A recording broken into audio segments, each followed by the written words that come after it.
Good evening and welcome to Taking the Initiative. I'm Reverend Bill Kunze, your host for these weekly conversations with leaders from the nonprofit sector, from public service, from volunteer organizations of all kinds who are helping to make our communities a more decent place, more compassionate place, better places to live and work.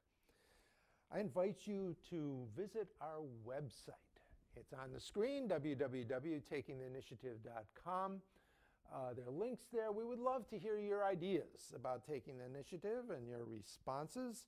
And we have in the archives at least 3 years of shows. You can look up those you've missed or are particularly interested in and watch them on your favorite computing device at home. I've got my Save the Children tie on, and that should be a signal to regular viewers that we're going to be talking about child welfare services this evening. I'm kind of disappointed that's not a big topic in this political campaign because it's one of the most important issues in our society. This evening, a conversation about the situation of many children in America, some of the ways you can help with the leader of ChildFirst Services. Stay tuned.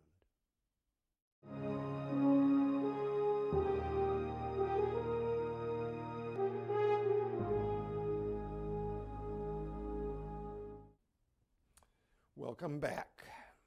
Dr. Nathaniel Williams is the CEO of ChildFirst Services. He's an author, lecturer. He's been a television host, an entrepreneur, public speaker. He has 3 master's degrees and a doctorate in education. He and his wife live in Montgomery County near Philadelphia, and they are parents of 8 children. Is that correct? So it is a joy to meet you, Dr. Williams. Well, thank you so much, Reverend Bill.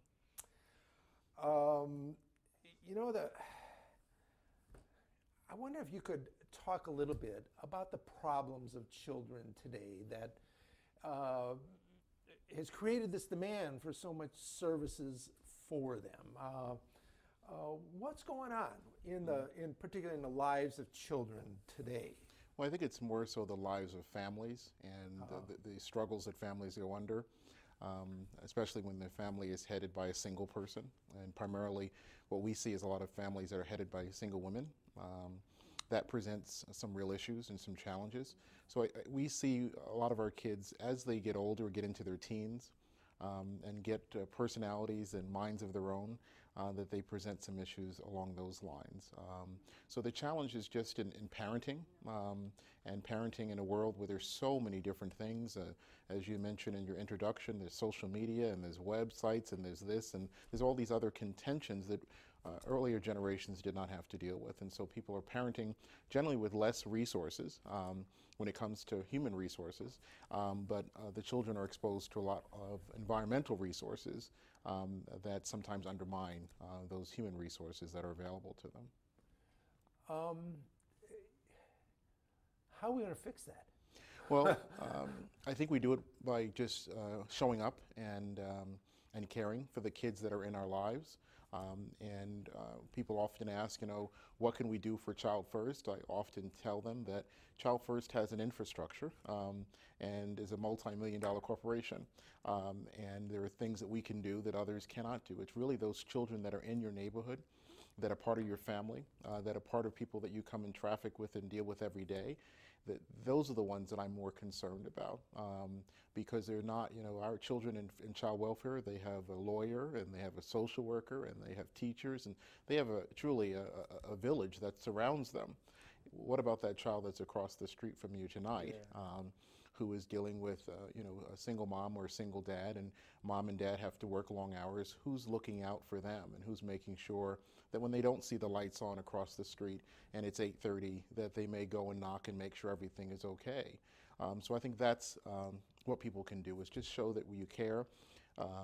You're going out someplace and there's a neighbor who may not get to go to the movies as often, to say, hey, we're going to the movies. It's three of my kids are going. Do you want your child to join in?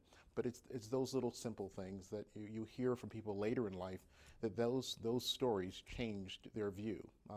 That one time that the neighbor called up and said, hey, can you go? They had the best time.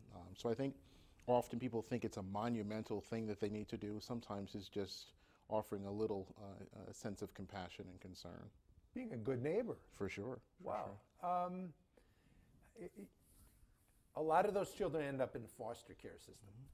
And it's my understanding that you're a pretty serious critic of that system. I wonder if you would talk about, in your view, the limitations, the problems in that way of helping kids through foster care. I think the first challenge we have is making sure people are aware of the scope of the issue. So an example is if you were to take all of the children that go in and out of a foster care system in a year, that would make them the 13th largest city in the United States. So it's like saying to the city of Atlanta, we need everybody in Atlanta to move out just to move the foster children in one location. So I think part of it is just the awareness of how many children this affects. And then at any given time, how many millions of people over in their life have had exposure to the foster care system. So I think it's the scale, for people to be aware of. So now put a number on it, about how many? I think that when I saw a number, there was about 13 million people that out of the 350 million in the United States that have had exposure in their lifetime to the foster care system in one shape, form, or another. That's a lot of people. Yeah. But often those individuals, for whatever the reasons may be, don't return back to the system and offer any supports and services. So the experience was so lots of times traumatic for them, challenging for them. They don't come back and say, hey, I want to be a foster parent, or hey, I like to adopt a kid, or I'd like to be a big brother or big sister.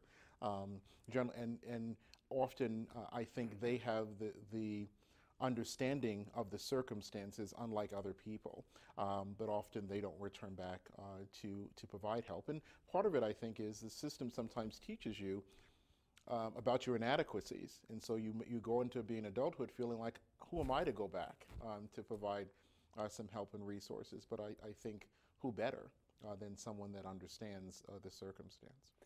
And you have collected some data and have a strong argument that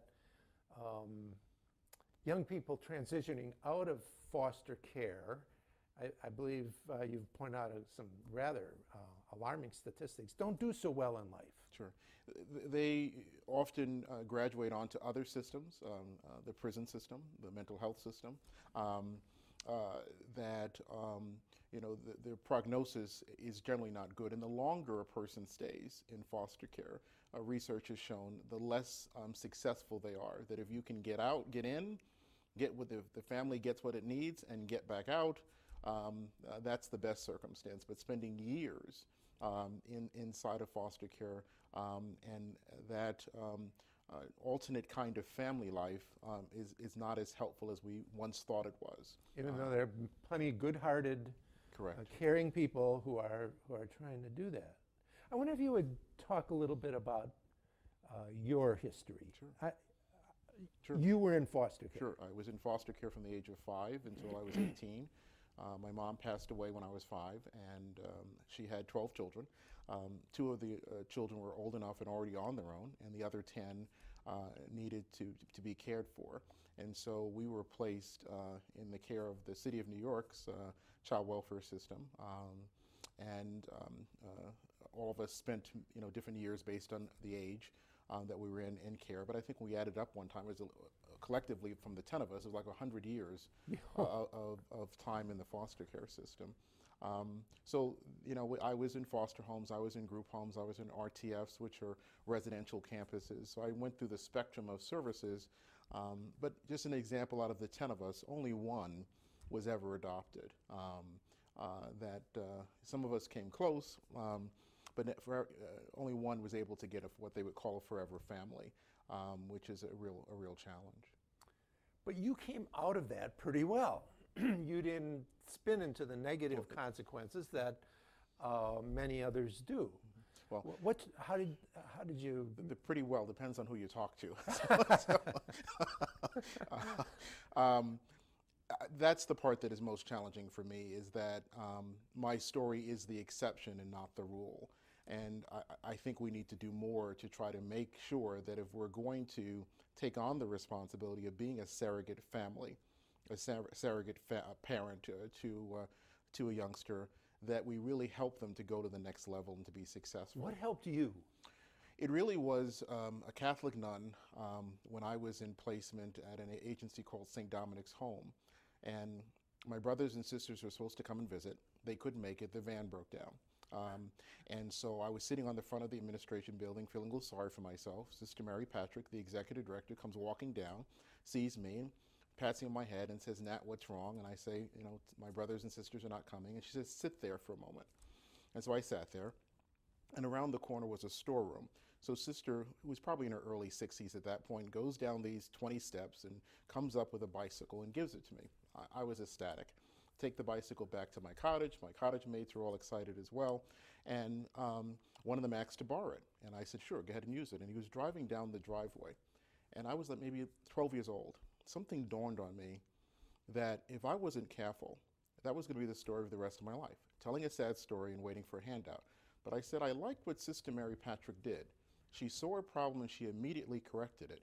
I want to be Sister Mary Patrick. So I started signing my name, Nathaniel J. Williams, Executive Director. It took me another 13 years to achieve that title, but that moment for me, you know, changed the path of my life.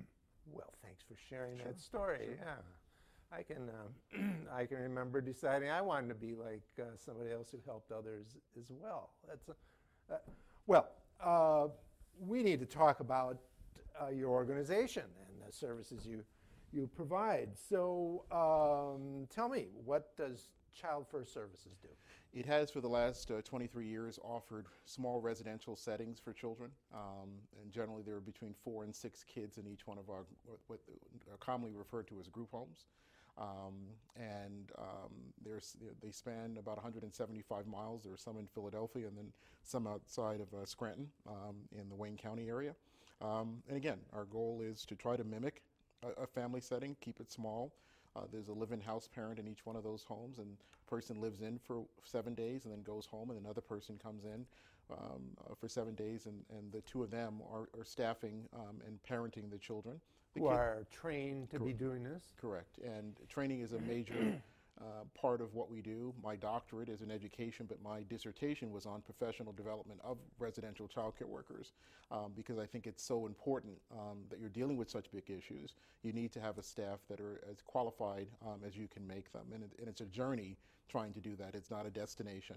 There's always different issues that present itself. And they're supported by supervisors and caseworkers and other members of the team and tutors. But the main support is provided by those house parents in each of those group homes. Only about a minute until break. Why is that better than the foster care system? I don't know if it's 100% better, but it tries to take a hybrid. It tries to take the home-like situation of foster care, of having parents in a home, and also being small, and it also takes the residential aspect of it and tries to merge it and come up with the best middle ground, because a lot of the kids we serve are really finished with the residential, but also foster care and foster parents have not been something that has been available to them. So it's a compromise, trying to give as many kids an opportunity. And a lot of the kids that we get, this is their last, community kind of placement.